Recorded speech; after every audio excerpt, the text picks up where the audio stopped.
Jeff Coulter is our next presenter. Jeff is a professor and extension agronomist of corn-based cropping systems at the University of Minnesota. He has a PhD in crop sciences from the University of Illinois. Jeff's research is focused on identifying and understanding agronomic practices that increase crop productivity, profitability, and sustainability of corn-based cropping systems. Jeff? Okay, thanks. It's a pleasure to be here today.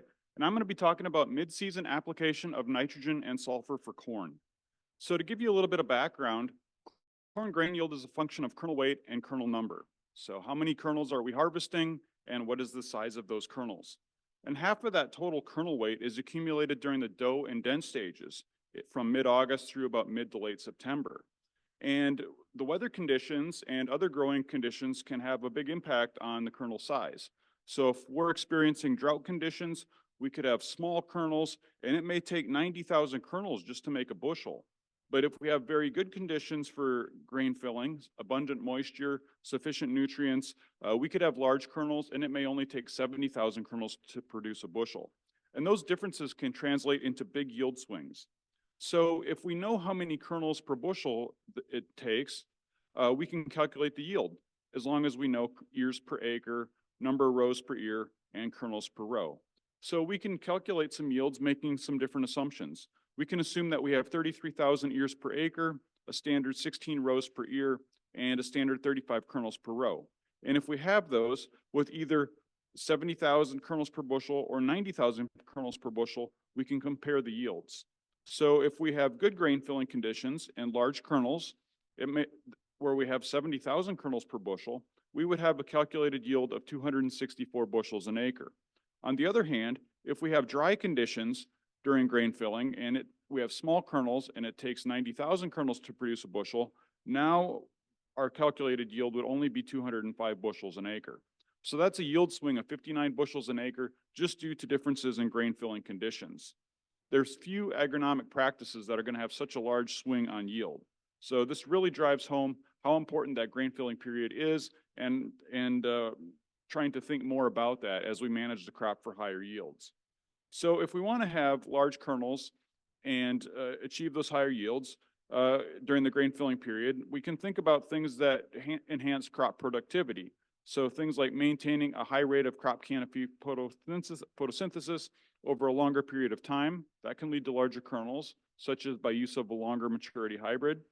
It can also be achieved by avoiding nutrient deficiencies during grain filling, by managing your nutrients accordingly, and by optimizing the plant population, not having it too low, not having it too high. Two of the main nutrients I want to talk about today are nitrogen and sulfur. Obviously, you know, nitrogen is typically the most limiting nutrient for corn, but sulfur has also been a limiting nutrient for corn since about 2006.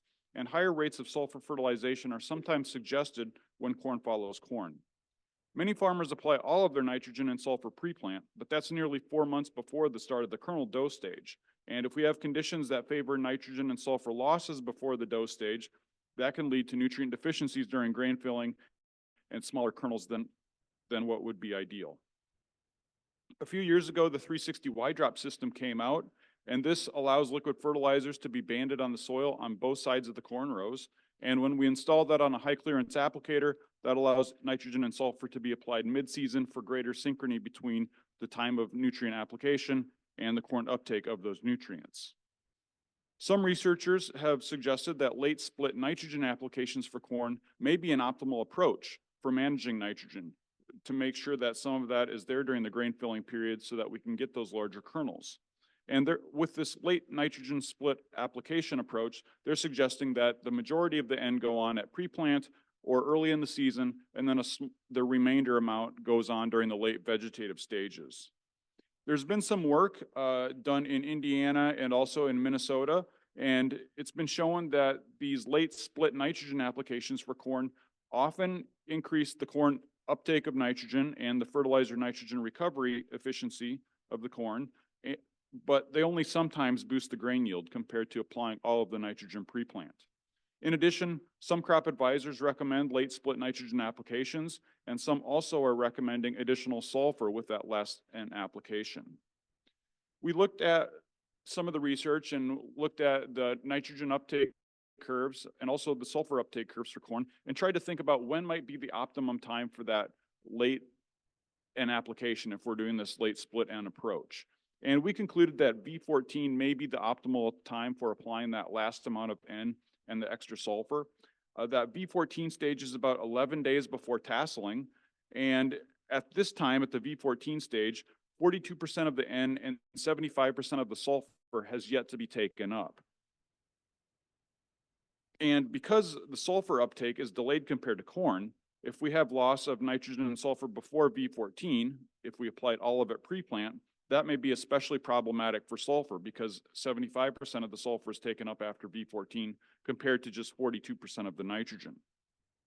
And there's a lot of questions about this approach, you know, the late split N applications for corn. There's not a lot of information on it, and especially for sulfur. In addition, it's unclear how these late split N applications, with or without additional sulfur, are affected by things like hybrid relative maturity and planting rate. So we wanted to assess these things and try to get a better handle on it. We received funding from the Minnesota Ag Fertilizer Research and Education Council to do some field experiments over the last couple years. These were done at Lamberton, Minnesota, and at Waseca, Minnesota. At Lamberton, it's a Normania loam soil, and at Waseca, it's a Nicollet clay loam soil. These experiments are corn following corn, and they were in a different field each year. We use a typical disc grip tillage system and 30-inch rows. Each experiment has 120 plots per location in each year, and that's because we have 30 treatments.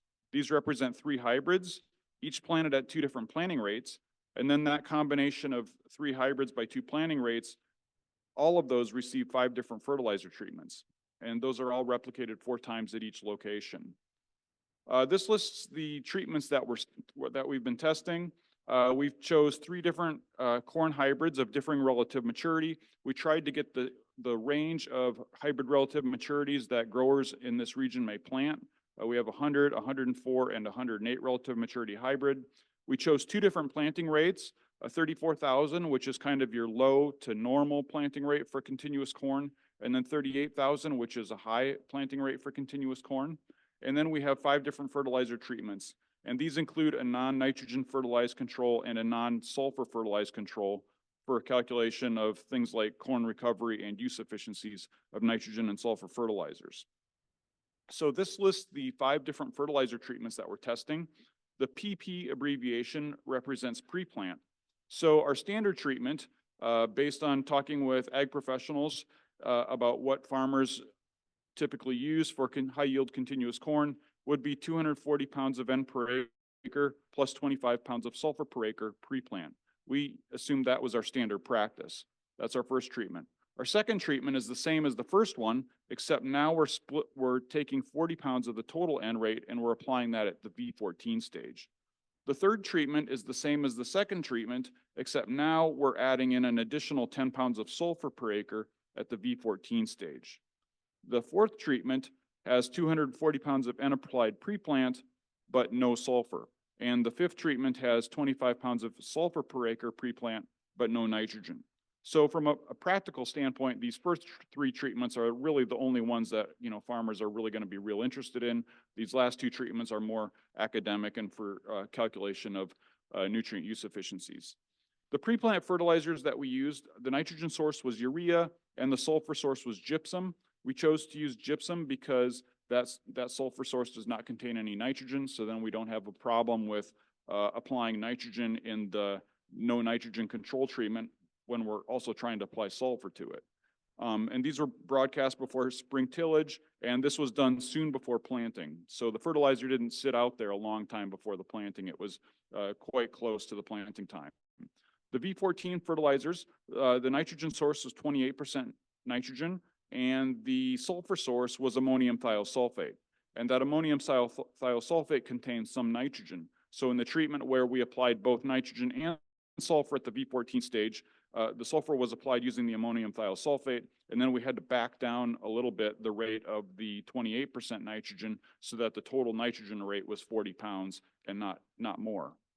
In addition, all of these V14 liquid fertilizer treatments received a urease inhibitor, and that was to reduce risk of N loss due to volatilization. and these liquid fertilizers are placed on the soil surface on both sides of the corn rows using a 360 Y-drop system. Now, we had small plots, we had 120 plots per location, and we needed a way to apply the fertilizers accurately and without having starting and stopping effects in the small plots, and also without running over corn with a high clearance applicator. So the team at Waseca was able to build a small 1-row 360 Y-drop applicator. It worked very well for applying the nutrients accurately in plots. This is a photo of the V14 fertilizer treatment applications at Lamberton. And this shows a overhead photo at Lamberton in 2022. We have 120 plots here, small plots, and then there's a 10-foot border around the entire experiment.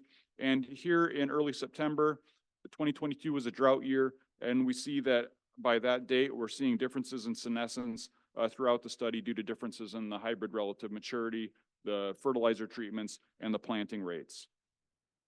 So I'll start by talking about the results from the 2023 season. We started out at Lamberton. The pre-plant nitrate and sulfate levels at Lamberton were a little higher than normal. That is because it followed 2 years of drought. At Waseca, they were more normal for both nitrate and sulfate because we had a little more moisture at Waseca in 2022. This shows the rainfall pattern that we had at both locations this last growing season.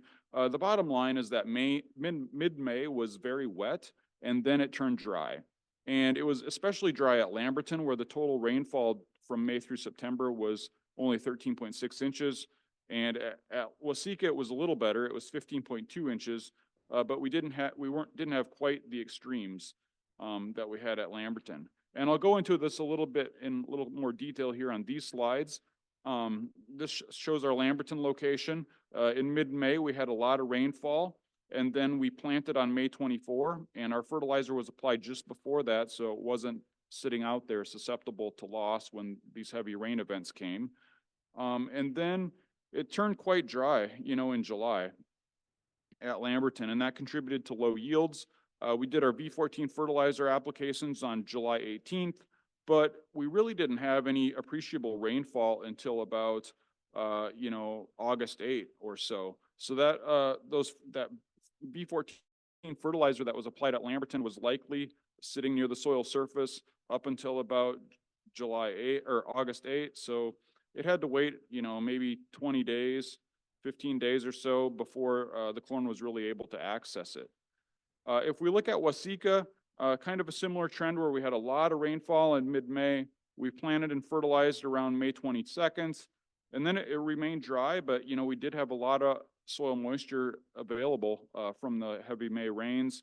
And then we fertilized on July 17th, and about a week later, we got a rain event that was over a ½ inch. So the corn was probably accessing that V14 applied fertilizer about a week later after it was applied in later July.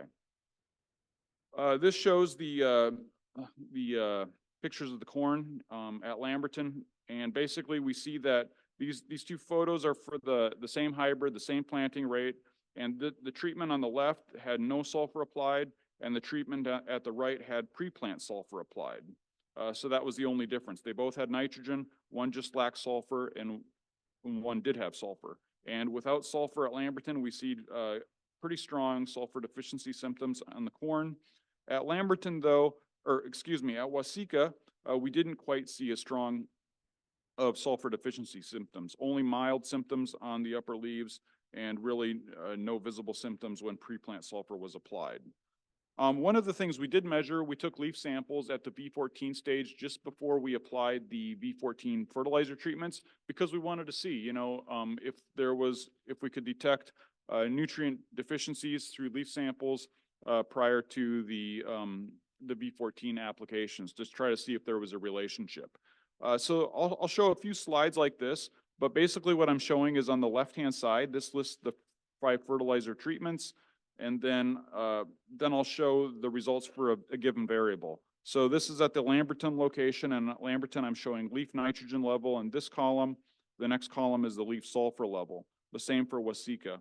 And within a column, values that are followed by the same letter are not significantly different based on the statistical analysis at a 5% level.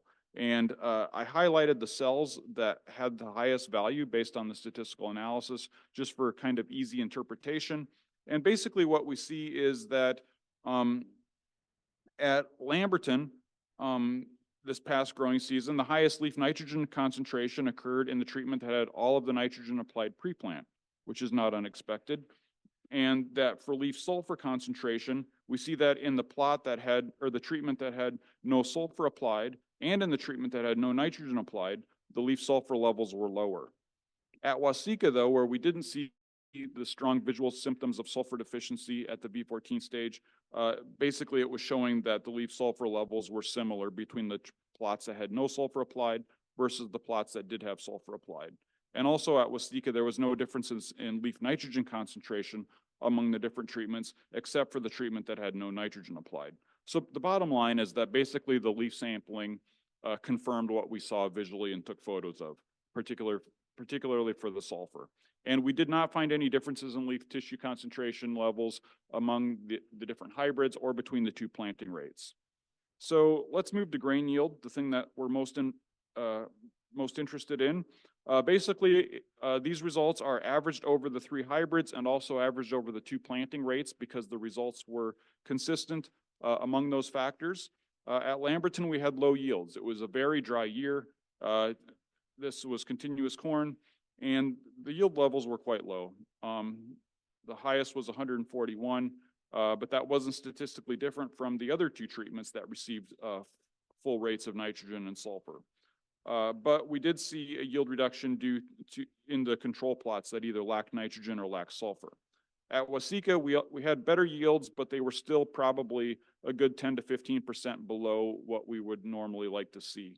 And at Waseca, there was no difference in yield among the top three treatments that had nitrogen or sulfur applied, and also the treatment that lacked sulfur was not significantly different than the other treatments that had sulfur applied. At Waseca, though, we did see a big yield reduction when no nitrogen was applied. We also measured grain moisture at harvest. No differences among the treatments at Lamberton, and at Waseca, the only treatment that had higher grain moisture was the one that lacked nitrogen. This shows the grain yield results averaged over the 5 fertilizer treatments and also averaged over the 2 planting rates. At Lamberton, the yields were low, and the highest was with the 104 relative maturity hybrid. And at Waseca, the highest yields occurred with the 104 or the 108 relative maturity hybrids. We also looked at grain moisture for those, and as expected, the highest grain moisture occurred with the 108 maturity hybrid. This shows the effect of the planting rate. This is averaged over the over the 3 hybrids and the 5 fertilizer treatments. No significant differences in yield between the 2 planting rates at either location. Yield levels were definitely low at Lamberton, and they were lower than expected at Waseca. These yield levels look especially low on this slide because they're averaged over the 5 fertilizer treatments, of which one of those lacked nitrogen.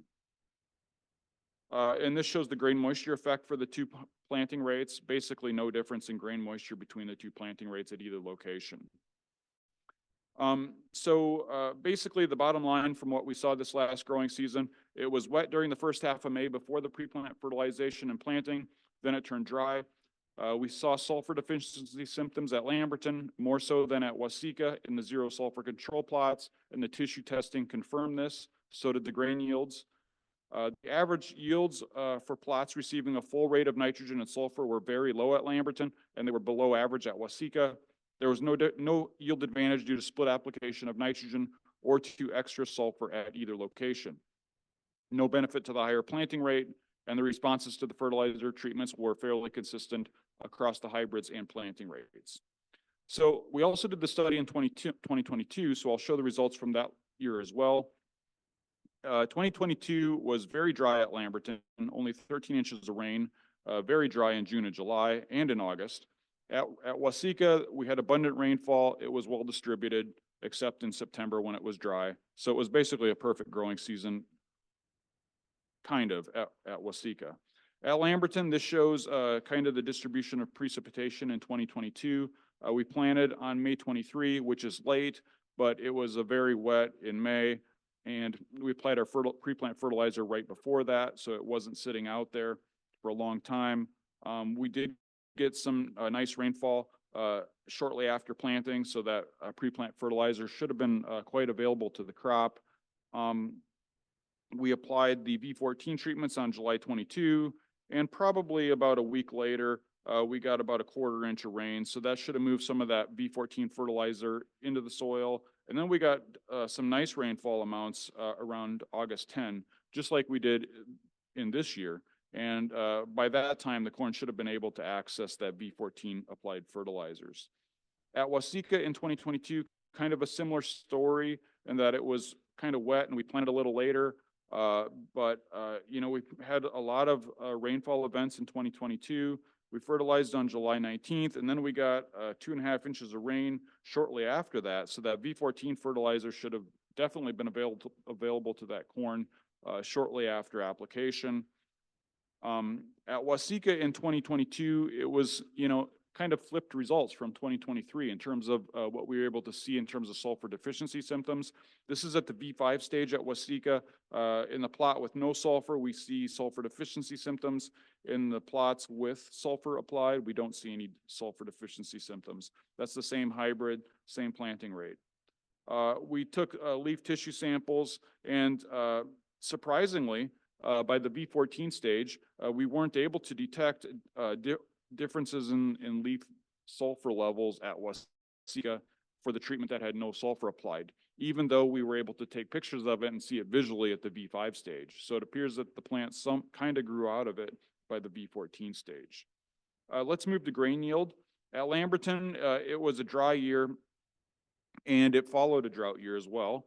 And we did have some nitrate carryover from the previous year, since it was dry in 2021 as well. We think there was about 40 pounds of pre-plant nitrate there, and that appeared to influence the response to the treatments. The yields were low, and we likely had some of that nitrate carryover, and that may have contributed to why there was no significant yield difference between the treatment that had no N applied compared to the other treatments.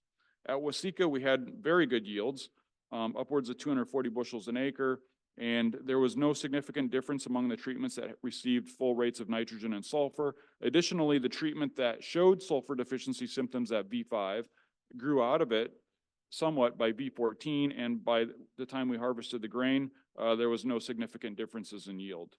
The treatment without nitrogen at Waseca yielded about 100 bushels per acre less.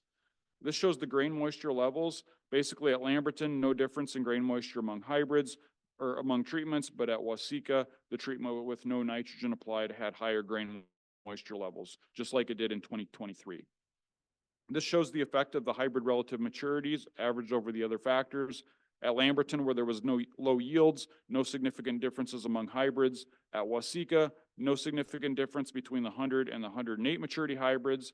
Now, the 104 maturity hybrid did yield a little less. We attribute that due to little poorer vigor for that particular hybrid. For some reason, that seed lot had poor vigor from the start, so we don't think it's really an effect of the hybrid. It's just the seed lot poor vigor for some reason.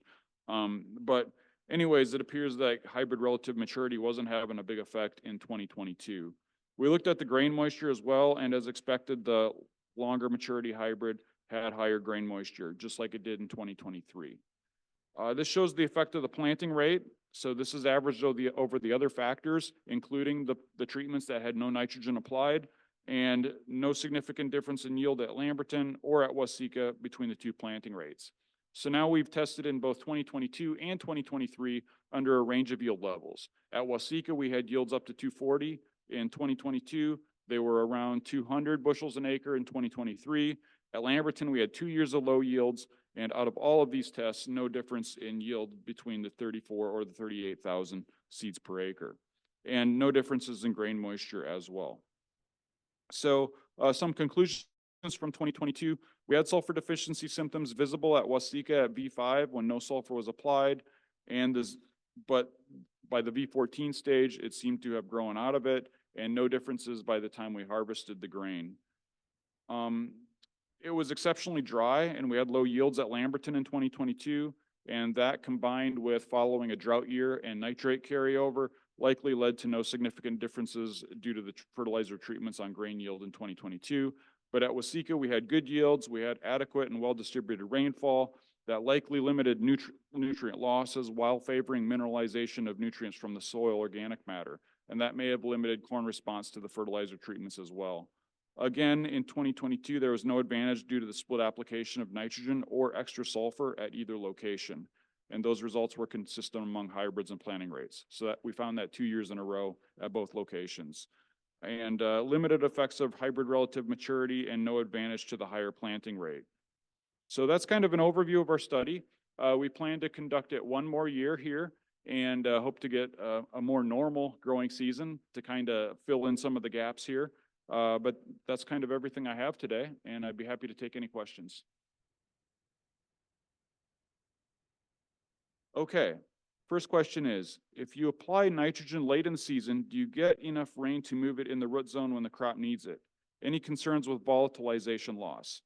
Well, as I showed in some of the slides where I was trying to show the daily precipitation, you know, that's kind of an issue. If you apply nitrogen on the surface later in the growing season and it remains dry, that nitrogen is going to remain where you placed it until we get enough moisture to move it into the ground, get the corn to take it up.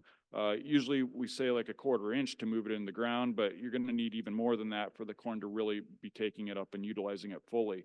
One of the potential So one of the reasons we looked at the V14 application in this study is we wanted to see how late can we apply it while still having the corn be able to take it up. And the idea was we wanted it to be there during the grain filling stages so that the corn didn't run out of N late in the season. But if it remains dry, that late applied nitrogen can hang over and be carrying over after harvest. So that's something to think about. The other part says any concerns with volatilization losses, and basically my answer is not really, because we applied a urease inhibitor with our V14 liquid fertilizer applications. If we didn't do that, then I would definitely be concerned about losing some of that due to volatilization. Next question is, we typically apply 150 pounds of N for corn falling soy, and we assume that yields never changed between the applications because the rates were above the MRTN from the start. Okay. Not sure how to respond to that. One of the things is in this study, we had a total N rate of 240 pounds of N per acre. That's higher than the U of M guidelines. Did we need 240?